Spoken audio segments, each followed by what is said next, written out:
अब हम जो नेक्स्ट लेक्चर करेंगे, नेक्स्ट टॉपिक करेंगे, वो करेंगे role of agri sector in economic development.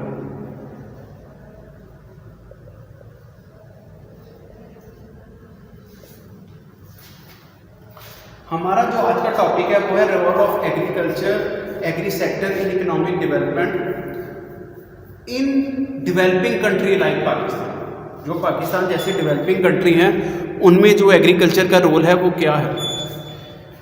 तो हम सब जानते हैं कि जो पाकिस्तान जैसी इकोनॉमी है, जो डेवलपिंग है, जो इकोनॉमी जो है वो बैकवर्ड है, उसमें जो है वो एग्रीकल्चर सबसे इम्पोर्टेंट हो सकती है। पाकिस्तान जो कंट्री जो है वो एग्री बेस्ड है। आपको मैंने जब ये लेक्चर, जब ये जो आपका है वो एग्रीकल्चरल इकोनॉमिक्स का कोर्स स्टार्ट हुआ तो मैंने आपको बताया था कि अगर आप कभी इकोनॉमिक सर्वे ऑफ पाकिस्तान पढ़ें, इकोनॉमिक सर्वे ऑफ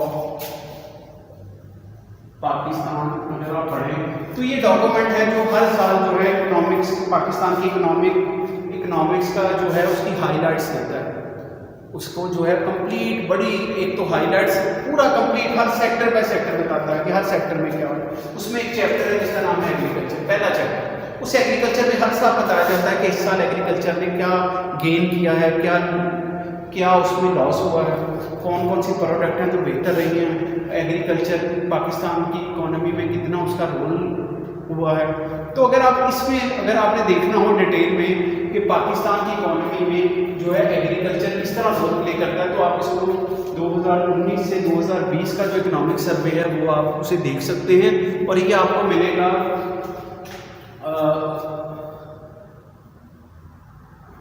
ऑनलाइन आसानी से मिल जाएगा।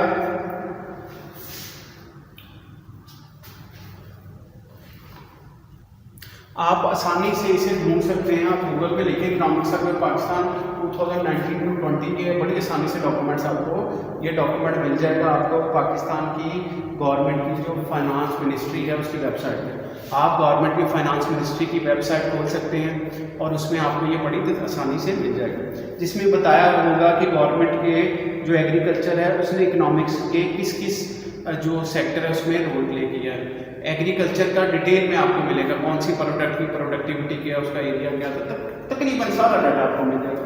और ये आपको बहुत हेल्प आउट करेगा सिर्फ ये बताने के लिए कि इंपॉर्टेंस क्या है एग्री सेक्टर की इकोनॉमिक डेवलपमेंट के। पाकिस्तान, खासतौर पर पाकिस्तान में जहाँ मोर देन 40% लेबर जो है वो एग्रीकल्चर में डायरेक्टली इन्वॉल्व है। अच्छा, अब हम पढ़ेंगे कि क्या क्या वैसे जो जनरली जो है एग्री सेक्टर क्या क्या प्रोवाइड करता है। सबसे पहले हमारी जिंदगी का सबसे बड़ा जो वेलफेयर का पहला जो एलिमेंट है वो क्या है,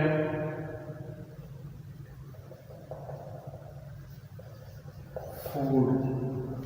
that is food. First thing that is needed for survival, वो क्या है, फूड। पाकिस्तान जैसे कंट्री में सबसे इम्पोर्टेंट है अभी तक हमारे, जहां पाकिस्तान जैसे कंट्री में हंगर बहुत ज़्यादा है, हंगर है, ठीक, माल न्यूट्रिशन है, वहाँ एग्रीकल्चर जो है वहाँ फूड की इम्पोर्टेंस बड़ी ज़्यादा है। आप कभी देखिए अभी भी पॉवर्टी है पाकिस्तान में, बहुत बड़ी पॉपुलेशन का पार्ट जो है वो अंडर पॉवर्टी लाइन है, वो पुअर है। तो ये जो है पाकिस्तान जैसे कंट्री में जहाँ पॉवर्टी है वहाँ फूड की इम्पोर्टेंस बहुत ज़्यादा है। तो पाकिस्तान में जो है, पाकिस्तान क्या पूरी दुनिया में जो सबसे बड़ा जो सोर्स है फूड का वो क्या है, सिंगल सोर्स है वो क्या है, वो एग्रीकल्चर। अच्छा, इससे क्या हुआ है पाकिस्तान में, अब आप देखिएगा जब लैंड रिफॉर्म्स हुए पाकिस्तान में भुट्टो साहब के टाइम में तो क्या हुआ, प्रोडक्टिविटी बढ़ गई। प्रोडक्टिविटी बढ़ी होगी, इनपुट, जब ग्रीन रेवोल्यूशन आया तो प्रोडक्टिविटी बढ़ी, इनपुट्स का यूज़ बढ़ गया, जिसकी वजह से क्या हुआ, फार्मर की इनकम ज़्यादा हुई। अब इनकम जब ज़्यादा होती है तो इसका क्या मतलब होता है, इनकम जब ज़्यादा होती है तो डिमांड ज़्यादा हो जाती है। जिसकी इनकम ज़्यादा हुई है उसकी डिमांड क्या हो जाएगी, उसकी डिमांड ज़्यादा हो जाएगी, डिमांड फूड के लिए ज़्यादा हो जाएगी।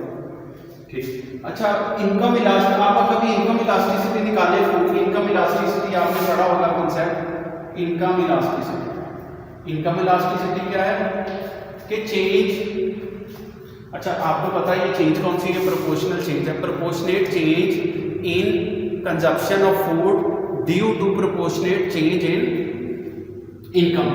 अगर इनकम के बढ़ने से आपकी अगर 1% इनकम बढ़ती है तो कंजप्शन कितने परसेंट बढ़ गया, that is income elasticity. Responsiveness, तो ये हमेशा ज़्यादा आती है इनकम इलास्टिसिटी ऑफ फूड, जो पाकिस्तान जैसे कंट्री में है वो हमेशा ज़्यादा आएगी। इसका मतलब है हमारी इनकम बढ़ने से हमारी फूड, अगर हमारी इनकम जो है वो 1% बढ़ी है तो हमारी कंजप्शन भी जो है फूड की वो 0.8 या 0.6 से 0.8 के दरमियान बढ़ेगी, क्योंकि काफ़ी ज़्यादा है फूड के लिए as compare to developed nation.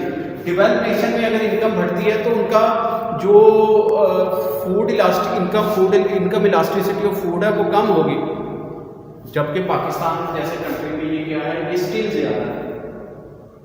तो फिर क्या होता है, अब इंक्रीज जब इनकम बढ़ी तो फूड स्टफ की डिमांड बढ़ गई, जब फूड स्टफ की डिमांड बढ़ी तो भाई जो आपका है इसका मतलब है कि एग्रीकल्चर पे ज़्यादा प्रेशर पड़ा फूड की कंजप्शन बढ़ने से। ठीक है, अब जो है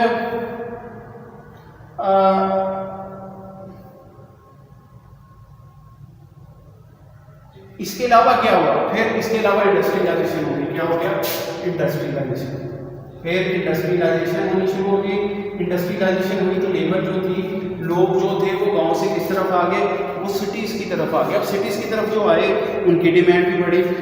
ठीक है, तो क्या हुआ, इन डिमांड जब बढ़ती है तो एग्री सेक्टर जो है उसे रिस्पॉन्स करना होता है उस डिमांड के, मतलब अगर डिमांड बढ़ी है तो फूड जो है वो एग्रीकल्चर सेक्टर ही प्रोवाइड करेगा।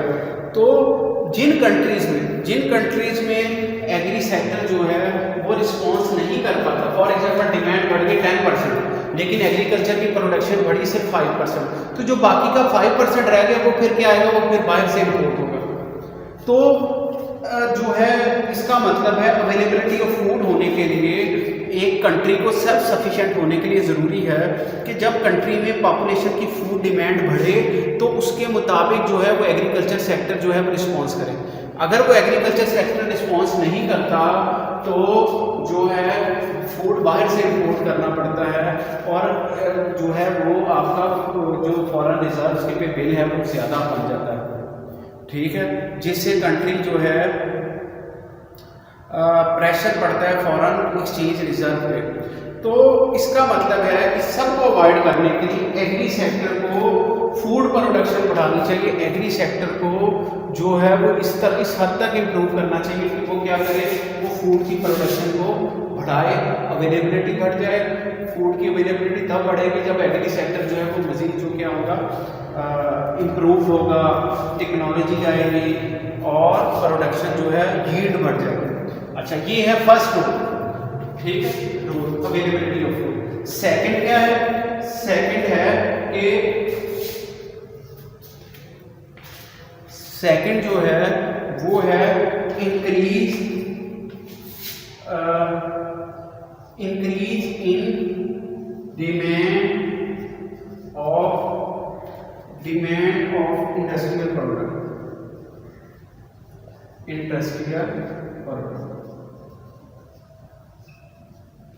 जो दूसरा क्या होता है, जब सरप्लस। अब देखिएगा, अब एग्रीकल्चर जो है, एग्री सेक्टर जो है, जब एग्री सेक्टर में फार्मर्स की इनकम बढ़ती है, जब सरप्लस जनरेट होता है, जब एग्री सेक्टर में क्या होता है, सरप्लस जनरेट होता है, तो परचेजिंग पावर जो है वो फार्मर की बढ़ जाता है। पहला ये था, दूसरा जो है वो ये जो एरो है इसका मतलब है इंक्रीज। जब सरप्लस बढ़ता है तो क्या होता है, फिर इनकम फार्मर की बढ़ जाती है। अब जब इनकम जो है फार्मर की बढ़ जाएगी तो फार्मर क्या करेगा, उसकी डिमांड डाइवर्सिफाई होनी शुरू हो जाएगी। जब भी आपकी इनकम बढ़ती है, आपकी, बल्कि हम सब की जो रैशनल लोग हैं, जब इनकी इनकम बढ़ती है तो सबसे पहले क्या करते हैं, जब फूड परचेज कर लेते हैं अपनी ज़रूरत का, तो फिर ये अदर प्रोडक्ट्स पे अपनी इनकम को क्या कर देते हैं, शिफ्ट कर देते हैं। जब दूसरी प्रोडक्ट पे इनकम को शिफ्ट किया जाता है तो वो इनको वो ज़्यादातर क्या होगा, उनको गाड़ी खरीदना है, बाइक खरीदना है, आपने क्या करना है, आपने घरों के लिए जो मशीन्स हैं वो यूज खरीदनी शुरू कर दी। तो क्या हो जाता है, इंडस्ट्रियल प्रोडक्ट की डिमांड जो है बढ़नी शुरू हो जाती है। इंडस्ट्रियल प्रोडक्ट्स की डिमांड जो है वो बढ़नी शुरू हो जाती है। इसका मतलब आपकी डिमांड आपकी कंजप्शन डाइवर्सिफाइड हो जाती है, जैसे जैसे जो है वो क्या होता है, आपकी इनकम जो है वो इंक्रीज होती है। तो जब भी एग्री प्रोडक्टिविटी बढ़ेगी किसी भी कंट्री की, जब एग्री प्रोडक्शन बढ़ती है तो क्या होता है, डिमांड ऑफ इंडस्ट्रियल गुड्स भी बढ़ जाती है, मार्केट एक्सपेंड होती है, मार्केट डाइवर्सिफाइड होना शुरू हो जाती है, मैन्युफैक्चर। फिर उससे क्या होगा, जब इंडस्ट्रियल प्रोडक्ट की डिमांड बढ़ेगी तो इंडस्ट्रियल प्रोडक्ट की प्रोडक्शन पे भी क्या पड़ेगा, प्रेशर पड़ेगा, वो पुल करेगी प्रोडक्शन, और प्रोडक्शन क्या होनी शुरू हो जाएगी, इंक्रीज होनी शुरू हो जाएगी। ठीक है, तो एग्री, इसका क्या होगा, जब एग्री, अब देखिएगा एग्रीकल्चर, एग्री प्रोडक्टिविटी भी अच्छी हो रही है, इंडस्ट्रियलाइजेशन भी बढ़नी शुरू हो जाएगी, जिसके नतीजे में जो फर्टिलाइजर है, मशीनरी है, जो इंसेक्टिसाइड है, जो पेस्टिसाइड्स है, जो ट्रैक्टर है, जो हार्वेस्टर है, उनकी डिमांड भी बढ़ जाएगी। तो क्या होगा, ओवरऑल सारी इंडस्ट्री में बूम आएगा, ओवरऑल इंडस्ट्रियल सेक्टर जो है वो एक्सपैंड होना शुरू हो जाएगा, जिसकी वजह से ट्रांसपोर्ट, आपकी हर चीज़ में इम्प्रूवमेंट, पूरी इकोनॉमी में जहाँ जहाँ प्रोडक्शन हो रही है वहाँ क्या होना शुरू हो जाएगा, वहाँ इम्प्रूवमेंट आना शुरू हो जाएगा। तो बॉस जितने इकोनॉमी के सेक्टर हैं वो ग्रो होना शुरू हो जाएंगे, प्रॉफिट होना शुरू हो जाएगा और कैपिटल फॉर्मेशन बढ़ना शुरू हो जाएगा। तो क्या हो जाएगा, एग्री सेक्टर कंट्रीब्यूट करेगा अदर सेक्टर। अब इसका क्या मतलब है, जो एग्री सेक्टर है वो बाकी सेक्टर्स पे भी क्या करेगा, जो बाकी सेक्टर पे भी इफेक्ट करेगा। एग्रीकल्चर, जब इसका मतलब है जब एग्रीकल्चर में डेवलपमेंट आएगी, जब एग्रीकल्चर जो है वो बेहतर होगा तो वो बाकी सेक्टर्स को भी क्या करेगा, वो बाकी सेक्टर्स को भी बेहतर करेगा। आहिस्ता आहिस्ता जो है एग्री सेक्टर बाकी सेक्टर्स की डेवलपमेंट का बाइस करेगा। इसका मतलब है सबसे, जब फार्मर के पास इनकम आती है तो उसकी कंजप्शन जब डाइवर्सिफाइड होती है, जब रूरल इकोनॉमी बेहतर होगी तो अर्बन इकोनॉमी भी बेहतर होगी। ये दोनों क्या है, कॉम्प्लीमेंट्स हैं।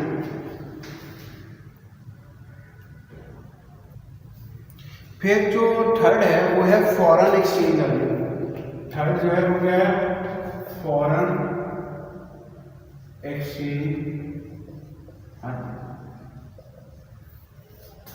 अब जब एग्रीकल्चर प्रोडक्शन बढ़ती है, जब एग्रीकल्चर की प्रोडक्शन बढ़ेगी तो जो डेवलपिंग कंट्री है, जैसे पाकिस्तान एक ज़माने में जो था वो कॉटन का स्पेशलिस्ट था, कॉटन जो है वो पाकिस्तान से एक्सपोर्ट होती थी टू अदर कंट्री।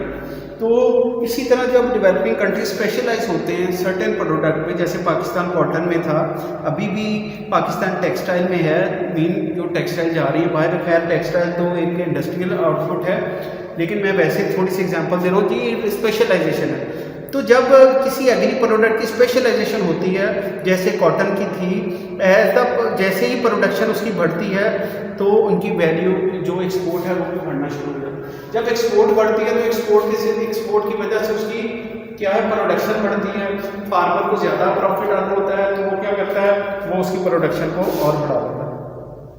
अच्छा, जब प्रोडक्ट एक्सपोर्ट होती है, एग्रीकल्चर जो है, एग्री की प्रोडक्ट जब एक्सपोर्ट होती है तो उसके नतीजे में क्या आते हैं, फॉरेन रिजर्व जो है वो इंक्रीज होते हैं। दूसरा क्या होता है, दूसरा जब आपकी एग्री प्रोडक्ट, फॉर एग्जांपल आप क्या करते हैं, आप जब रॉ मटेरियल को एक्सपोर्ट करते हैं तो उसके रिजल्ट में क्या इंपोर्ट करते हैं, कैपिटल गुड्स, जो हैवी कैपिटल गुड्स है। जब हैवी कैपिटल गुड्स इंपोर्ट होती हैं उसके नतीजे में तो इंडस्ट्रियलाइजेशन का प्रोसेस स्टार्ट होता है। इंडस्ट्रियलाइजेशन आपकी जो है वो बेहतर होना शुरू हो जाती है, जिसके नतीजे में आप आहिस्ता आहिस्ता जब इंडस्ट्रियलाइजेशन होनी शुरू हो जाती है तो आप वो गुड्स बनाना शुरू कर देते हैं जो आपकी इंपोर्ट को सब्सटीट्यूट करते हैं। जैसे आजकल की पॉलिसी में गवर्नमेंट ने इंपोर्ट्स पे क्या लगाया, ड्यूटीज लगाई, जिसके नतीजे में क्या है, जो है आप हमारे अपने प्रोड्यूसर कोशिश कर रहे हैं कि ऐसी गुड्स को बनाया जाए जो इंपोर्ट की जाती है। तो क्या किया जाता है, जब एग्री सेक्टर जो है वो स्पेशलाइज होना शुरू हो जाता है, एग्री प्रोडक्ट्स जो है वो स्पेशलिटी आना शुरू हो जाती है एग्री प्रोडक्ट्स में, तो क्या होता है फिर वो एक्सपोर्ट होना शुरू हो जाती है। एक्सपोर्ट होती है तो फॉरेन जो है एक्सचेंज जो है वो अर्न करती है, जिसकी वजह से जब वो है इकोनॉमिक डेवलपमेंट शुरू हो जाती है, कैपिटल गुड्स जो है कैपिटल गुड्स इंपोर्ट होती है, इंडस्ट्रियलाइजेशन भी बेहतर हो जाती है, मैन्युफैक्चर जो सेक्टर है वो भी बेहतर होना शुरू हो जाता है। इसको प्रोडक्शन कंट्रीब्यूशन कहते हैं एग्रीकल्चर सेक्टर के, ठीक है। अच्छा ये क्या, ये देखिए पहले सेक्टर में आपका इकोनॉमिक ग्रोथ बढ़ना शुरू हो जाती है। हमेशा जब इकोनॉमिक डेवलपमेंट है वो क्या है, इकोनॉमिक डेवलपमेंट में हम बोलते हैं कि लोगों का लिविंग स्टैंडर्ड जो है वो हाई होता है। लिविंग स्टैंडर्ड पहले कंट्री की इनकम बढ़ती है, फिर लोगों की इनकम बढ़ती है, जीडीपी पर कैपिटा जो है वो इंक्रीज होना शुरू होता है। तो पहले इकोनॉमिक ग्रोथ होती है, इकोनॉमी जो है वो बेहतर होनी शुरू हो जाती है, प्रोडक्शन बढ़ती है, इकोनॉमी बढ़ती है, जीडीपी ओवरऑल बढ़ता है, फिर जीडीपी पर कैपिटा बढ़ना शुरू हो जाता है, फिर लोगों का स्टैंडर्ड जो है वो बढ़ना शुरू। मैं आपको ये बता दूं कि जो इकोनॉमिक डेवलपमेंट है that is process, that never ends, कभी भी ये खत्म नहीं होगा। प्रोडक्शन होगी, प्रोडक्शन जो है वो इनकम जनरेट करेगी, इनकम जो है लोगों तक ट्रांसफर होगी, उसकी डिस्ट्रीब्यूशन होगी, ये सारा प्रोसेस है। लेकिन ये पाकिस्तान जैसे कंट्री में जो स्टार्ट होगा वो कहाँ से स्टार्ट होगा, वो स्टार्ट होगा सबसे पहले एग्री डेवलपमेंट से। एग्री डेवलप होगा तो then there will be other development. Then फिर क्या है,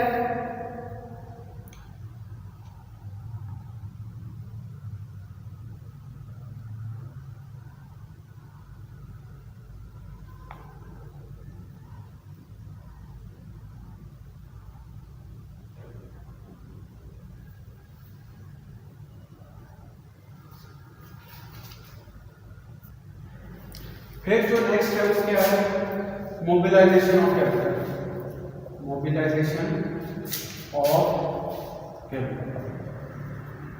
अच्छा फिर क्या, अक्सर स्टेट्स जो है वो फिर क्या करते हैं, जब एग्रीकल्चर में डेवलपमेंट स्टार्ट होती है तो एग्रीकल्चर से लेबर कहाँ शिफ्ट होनी शुरू होती है, तो अदर सेक्टर। एग्रीकल्चर से लेबर, एग्रीकल्चर से कैपिटल जो है वो मोबिलाइज होता है from agriculture to other economy, जिसकी वजह से, अच्छा ये गवर्नमेंट खुद करती है, गवर्नमेंट टैक्स लगाती है, जिसकी वजह से लोग जो हैं वो जो है एग्री सेक्टर जो है वो दूसरे जो है एग्री के जो इनपुट्स हैं वो शिफ्ट, इनपुट्स स्पेशली जो लेबर है वो कहाँ वो शिफ्ट होती है टू अदर सेक्टर। नेक्स्ट क्या है, नेक्स्ट इसका क्या है, अपॉर्चुनिटी ऑफ एम्प्लॉयमेंट। ऑब्वियसली सबसे बड़ा जो इंडिकेटर है किसी भी इकोनॉमी का वो क्या है, वो एम्प्लॉयमेंट। कहते हैं कि अगर आपने देखना हो कंट्री रिसेशन में जा रहा है तो मुसलसल उसकी एम्प्लॉयमेंट देखें, अगर तो उसकी एम्प्लॉयमेंट मुसलसल फॉल हो रही है तो इसका मतलब है उसकी जीडीपी भी फॉल हो रही है, तो ये लीडिंग वेरिएबल होता है एम्प्लॉयमेंट। अच्छा एग्रीकल्चर जो है वो एम्प्लॉयमेंट प्रोवाइड करती है किसी भी कंट्री में, ठीक है, डाइवर्सिफिकेशन देती है जॉब। जब एग्री की प्रोडक्टिविटी बढ़ जाती है तो डिमांड जो है रूरल सेक्टर में बढ़ती है, उनकी इनकम बढ़ती है, डिमांड सेक्टर की बढ़ जाती है, जिसकी वजह से ओवरऑल डाइवर्सिफिकेशन आती है। जैसे कि मैंने पहले बताया, मैन्युफैक्चरिंग सेक्टर जो आपका है वो बेहतर हो जाता है, आपकी इंडस्ट्रियलाइजेशन जो है वो बेहतर होती है, जिससे जो आपकी एम्प्लॉयमेंट है वो जनरेट होती है। नेक्स्ट ओवरऑल जो बेसिक पर्पज है वो क्या है, increase in welfare of rural people, सबसे बेसिकली पर्पस क्या है, बेसिकली इकोनॉमी जो है डेवलप, हम पर्पस सिर्फ एक है कि लोगों का वेलफेयर जो है वो इंक्रीज हो। तो जब एग्री सरप्लस प्रोड्यूस होगा, एग्रीकल्चर बेहतर होगी तो रूरल एरियाज का, रूरल पीपल जो है उनका वेलफेयर क्या होगा, इंक्रीज होगा, इंक्रीज इनकम होगी, वो अपनी स्टैंडर्ड ऑफ लिविंग जो है वो हाई करेंगे, अच्छे पक्के घर बन जाएंगे, अब के जो बन रहे हैं, ठीक है, मशीनरी यूज़ करेंगे, उनके कम्युनिकेशन के जो ज़राए हैं वो बेहतर होंगे, वो टेलीविज़न लेंगे, रेडियो लेंगे, इंटरनेट यूज़ करेंगे, कंप्यूटर यूज़ करेंगे। तो ग्रोथ, इसका मतलब है जो ग्रोथ सेक्टर है वो क्या करता है, जब भी एग्री सेक्टर में ग्रोथ होती है वो लोगों का लिविंग स्टैंडर्ड जो है वो अपलिफ्ट करता है। ये है हमारा आज का टॉपिक, ठीक है।